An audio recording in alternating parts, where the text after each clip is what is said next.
Good morning, dear student. We can continue the lesson on energy and power. Okay. And last class we have discussed about two different types of mechanical energy, that is kinetic energy and potential energy. Actually, we derived the expression for kinetic energy and potential energy. Okay. What is the expression for kinetic energy? You remember that thing? Okay, half mv square, and the expression for potential energy is mgh. Okay, apart from this mechanical energy, we are also having different forms of energy.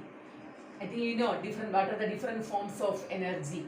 You know, then chemical energy, then electrical energy, then sound energy, solar energy, thermal energy, nuclear energy, then wind energy, magnetic energy, hydro energy, etc. are the different forms of energy. That thing you know. Okay. The next we can talk about a transformation of energy.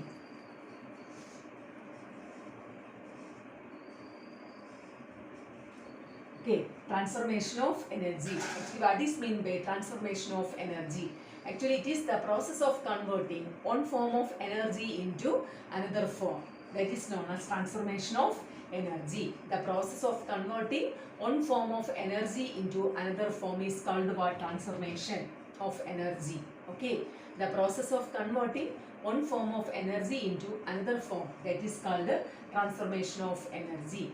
Okay, that is we can transform or we can convert one form of energy into another form. Okay, we have a lot of examples for the transformation of energy. We can consider a few examples for the transformation of energy. First, we can see the conversion of potential energy into kinetic energy. The conversion of potential energy into kinetic energy. Okay, we have an example. Consider a boy holding a ball in his hand up at some height from the ground. Okay, actually the ball has only the potential energy due to height. Okay, the ball has only potential energy due to height. Now we suppose that the boy releases the ball. It starts falling downwards. Listen to it. As the ball falling downwards, its height from the ground decreases. That thing you know. As the ball falling downwards, the height from the ground decreases. Okay. So, what happens to the potential energy? It decreases. The potential energy actually decreases. But the velocity, when the ball falling downwards, the velocity increases. Okay, velocity increases. The height from the ground decreases, but the velocity increases. Okay, it means that the potential energy of the ball decreases and kinetic energy increases. The potential energy decreases and kinetic energy increases. Okay, that is actually here the potential energy. The decrease in kinetic potential energy is actually converted into increasing kinetic energy. Isn't it? That is about the that is about the conversion of potential energy into kinetic energy. You know. Okay, then we can consider another example in hydropower plants, you know, where electricity is actually generated, where the potential energy of water that is actually converted into electric energy. Isn't it? In hydropower plants, what is the energy conversion that takes place in hydropower plants actually? The potential energy that is converted into electrical energy. Similarly, in thermal power plants, actually where the heat energy is converted into electric energy. In thermal power plants, heat energy is converted into electric energy. Then electric motor. What is the energy conversion that takes place in electric motor actually? Electric energy gets converted into mechanical energy. Okay, in electric motor actually electric energy is converted into mechanical energy. Then what is the energy transformation that takes place in electric bulb actually? Where electric energy gets converted into light and heat energy. Listen to it, in electric bulb actually electric energy gets converted into light and heat energy. Then what is the energy conversion that takes place in electric iron, then electric heater, etc. What is it actually? Electric energy into heat energy. Electric energy into heat energy. Then what is the energy conversion that takes place in solar cell actually?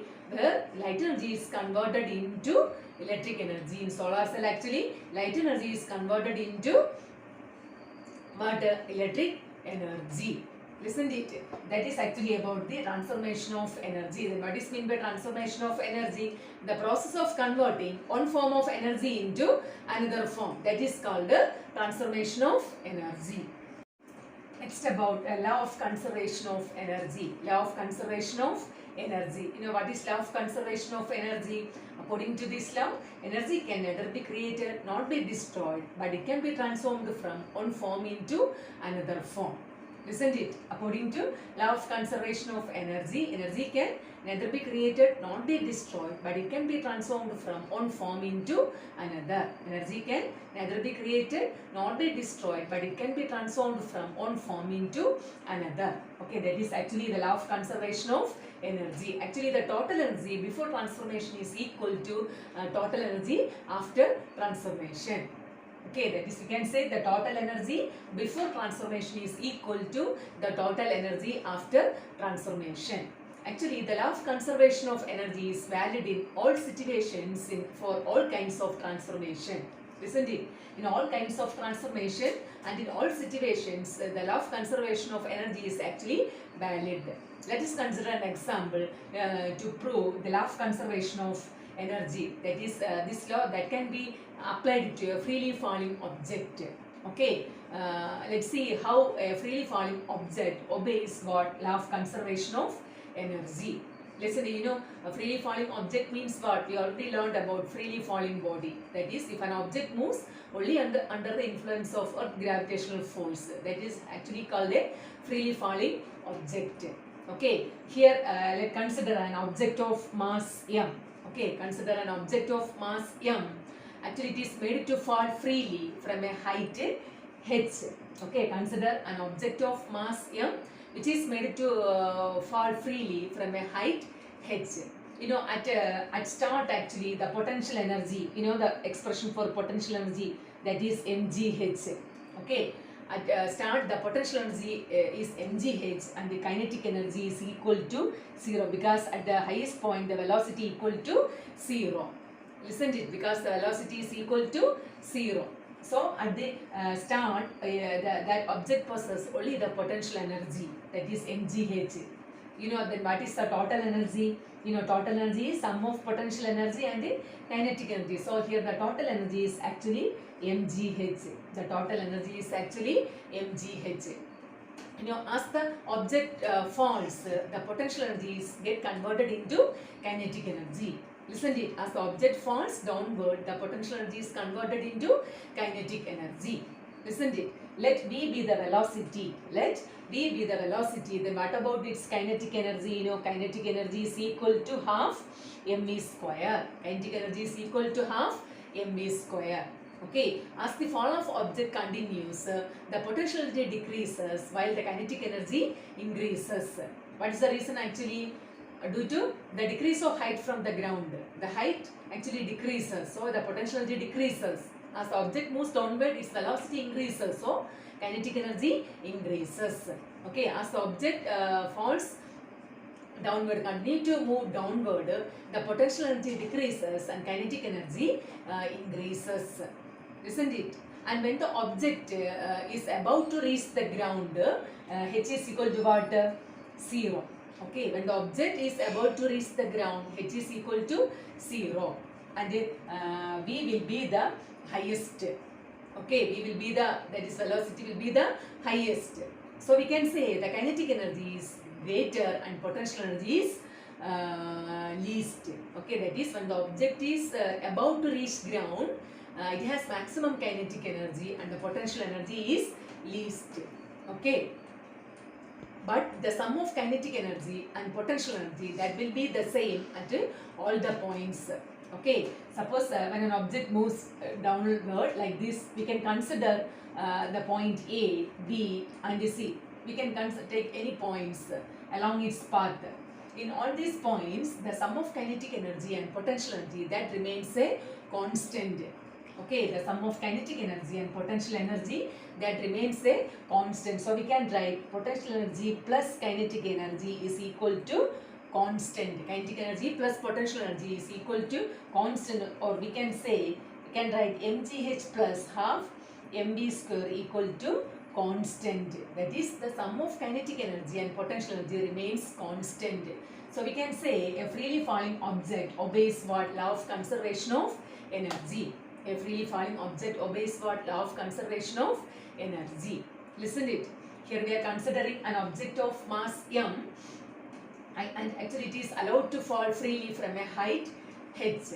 Okay, at start actually it has only the potential energy, that is mgh, and kinetic energy equal to 0 because the velocity is 0. Okay, as the fall of object continues, the potential energy decreases and kinetic energy increases. Kinetic energy increases. Okay, and when the object is about to reach ground, the height h is equal to 0. Okay, and we will be the maximum or will be the highest value. Okay, therefore kinetic energy is greater and potential energy is least actually. However, the sum of kinetic energy and potential energy that remains constant at all points during its path. So we can say kinetic energy plus potential energy equal to constant, or mgh plus half mv square equal to constant. Okay, so we can conclude that a freely falling object that obeys what? Law of conservation of energy. Okay, well then what is law of conservation of energy? Actually, energy can neither be created nor be destroyed, but it can be transformed from one form into another. Or we can say total energy before transformation is equal to total energy after transformation. Next we can talk about power. Okay, do all of us work at the same rate? The machines that consume or transfer energy at the same rate. Actually, this thing can be understand by considering the a new term. Actually, it is power. Actually, power that measures the speed of work done. Okay, actually it measures what? The speed of work done. That is how fast or how slow work is done. Okay, how fast or how slow actually work is done. Suppose if we consider a strong person and a weak person, we can assign a work to both of them. Okay, and a strong person that he will take less time to complete that work, but a weak person that he take more time to complete the work. So here the rate of work that is different. Okay, actually that depends upon the person or the who is doing that work or activity. Okay, so the power actually that measures the speed of work done, that is how fast or how slow work is done. So we can say power, we can define as power as the rate of doing work. Power can be defined as rate of doing work. Okay, rate of doing work. So we can write power is equal to work by time. Okay, this is the mathematical relation for power, that is P equal to W by T. Isn't it? Actually, power is defined as the rate of doing work. Power is defined as the rate of doing work. Okay, we have power is equal to work by time, or P is equal to W by T. Power is equal to work by time, or P is equal to W by T. Isn't it? Then what is the unit of power actually? Watt. Okay, and symbol is capital W. Watt is the unit of power. Okay, there's a unit of power is actually watt, and its symbol is capital W. Isn't it? And actually this is the power in terms of work, but in terms of energy also we can define power. Suppose when we consider machines, actually machines consume energy, or in some cases it transfers energy. Okay, so we can define power in terms of energy as it is the rate of consumption of energy or the rate of transfer of energy. Okay, that is power in terms of energy. Isn't it? In some cases we have to calculate the power of machines. In that case we have to define, we have to measure power in terms of what? The consumption of energy or transfer of energy. How fast it can consume energy or how fast it can transfer energy. Okay, that is power can be defined as the rate of transfer of energy or rate of consumption of energy. In that case we can write power equal to energy by time. Okay, work is actually equal to energy. Okay, so power equal to energy by time. Isn't it? That is actually power in terms of energy. Okay, here we are considering power as the rate of doing work, or power is equal to work by time, and P is equal to W by T. Then what is its SI unit? Watt. Okay, and here we can define 1 watt. That is 1 watt is actually is equal to 1 joule by 1 second. Okay, 1 watt is equal to 1 joule by 1 second. 1 watt is equal to what? 1 joule by 1 second. Okay, actually 1 watt power of an agent actually becomes 1 watt, which can which does work at the rate of 1 joule per second. 1 joule per second. Suppose if an agent can does work at the rate of 1 joule per second, then its power is actually 1 watt. If an agent or a body can does work at the rate of 1 joule per second, if an agent can do work at the rate of 1 joule per second, then its power is actually 1 watt. Isn't it? If an agent or a body can do or does work at the rate of 1 joule per second, then its power is actually 1 watt. Okay, then we can use bigger units of power as kilowatt. Okay, kilowatt, actually 1 kilowatt is equal to 1000 watt. 1 kilowatt is equal to what? 1000 watt. Also we can write 1 kilowatt is equal to 1000 joule per second. Okay, we can write 1 kilowatt is equal to 1000 watt, or 1 kilowatt is equal to 1000 joule per second. 1000 joule per second. Okay, have you got it? The next we can talk about average power. Next we can talk about what? Average power. Okay, that is the power of different agents or different machines that is actually different. Okay, in different time intervals. That means the power is not a constant. Okay, it is different for different time intervals. In that case, we have to actually calculate the average power. That case, we have to calculate what? Average power. That is, average power is the ratio of total energy consumed to total time taken. Average power is the ratio of total energy consumed. Total energy consumed to total time taken. Okay. Average power is the ratio of total energy consumed to total time taken. Okay, what is average power? Actually, it is the ratio of total energy consumed to total time taken. Isn't it? That is actually about power. Okay.